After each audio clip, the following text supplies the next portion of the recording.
Hello everyone. I think I am now live.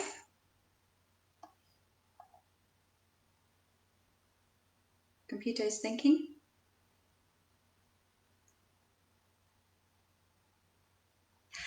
Hello everyone. This is Sabine from Sabine Granston Health Coaching. I am a nutritionist and health coach, and I specialize in fatigue and stress management. Now today's topic is very close to my heart. It is about acid reflux, and I do it in two parts. So today's part will be me giving you information about what happens in the body and what actually goes wrong when we have acid reflux. And the second part next week will be about 10 natural ways of reducing your symptoms. So why is this so close to my heart? Now, my mum had acid reflux for almost all her life, and she used to take antacids almost all her life. And unfortunately, there are studies as well that confirm that, but she ended up being diagnosed with stomach cancer and sadly passed away shortly thereafter. So there are studies that link long-term intake of antacids with esophageal and stomach cancer. So this is a really big deal. So if you do have acid reflux, or you know somebody who has, share this video with them. They really need to have all this information so that they can make an informed choice if they want to carry on taking antacids or find a more natural way.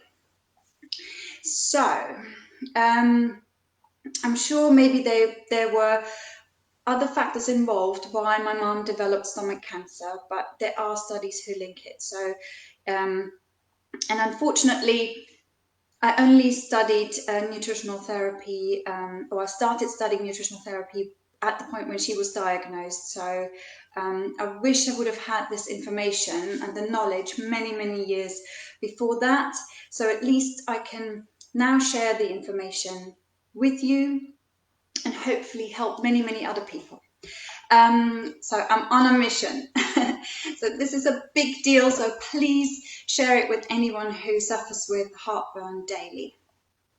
Okay, so acid stopping pills or antacids, they not only fail to address the root cause of the acid reflux, but they can also make symptoms worse. Why? Well, the general medical opinion is that acid reflux is caused by too much stomach acid. And that's what I thought as well before I started studying nutrition.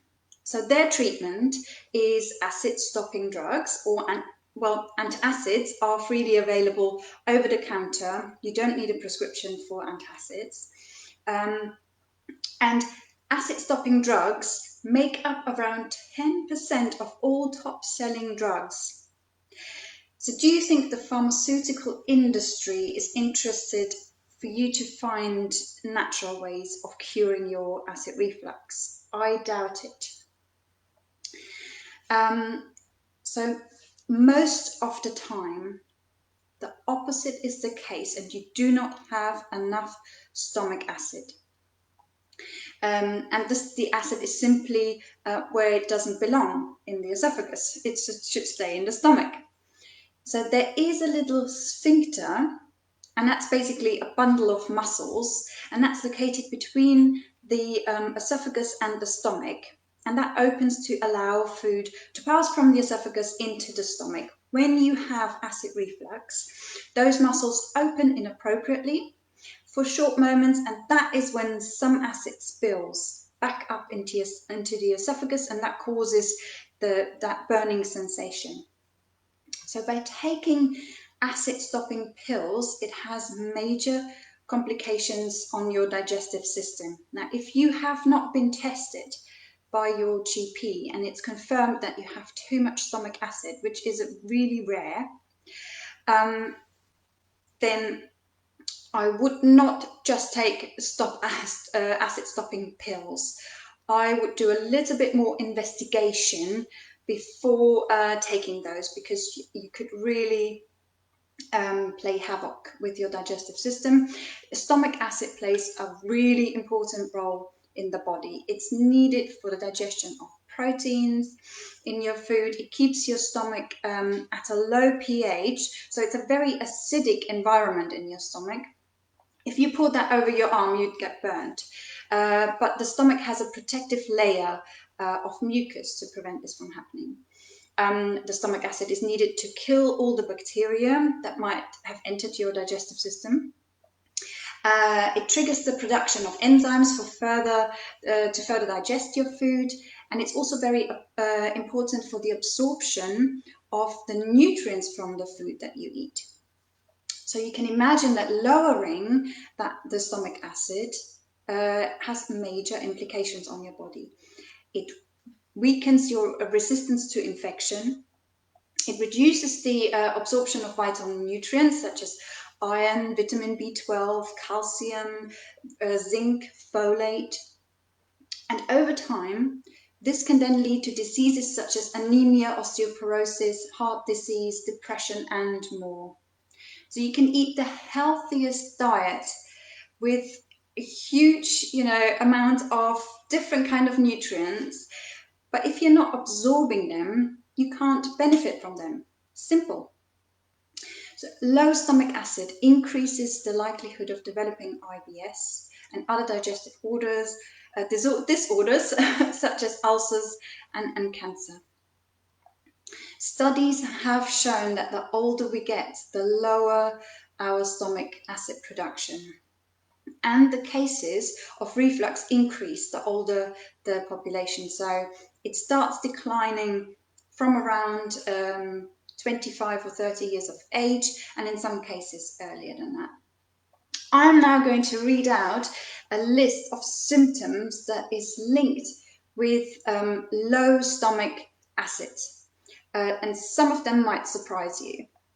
So symptoms linked with low stomach acid: bloating, belching, burning, flatulence after meals, a sense of fullness after eating, so feeling as if the food sits in your stomach for a very long time, indigestion, diarrhea or constipation, multiple food allergies, anal itching, weak brittle nails, dilated blood vessels in the cheeks and nose, acne, iron deficiency, tummy bugs one after the other, chronic candida infection. So those are all symptoms of low stomach acid.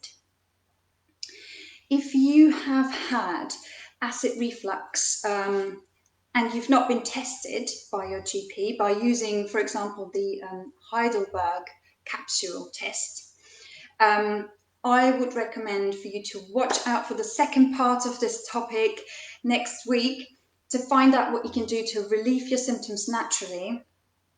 Chances are that you do not have enough stomach acid, and by reducing it more, you can cause, all sorts of different things that I've just listed. And, you could make your symptoms worse. Yes, okay, antacids relieve symptoms probably, for a very short period of time, but long term, you cause more harm than you do good. There are ways to test for low stomach acid at home as well, and I'll go through that in the next video. If you feel that you want to work with me on a one-on-one basis to help you with your acid reflux, then get in touch with me, book in a free 30-minute discovery call, and we can discuss how I can be of help. I'm looking forward to hearing from you, and until then, bye-bye.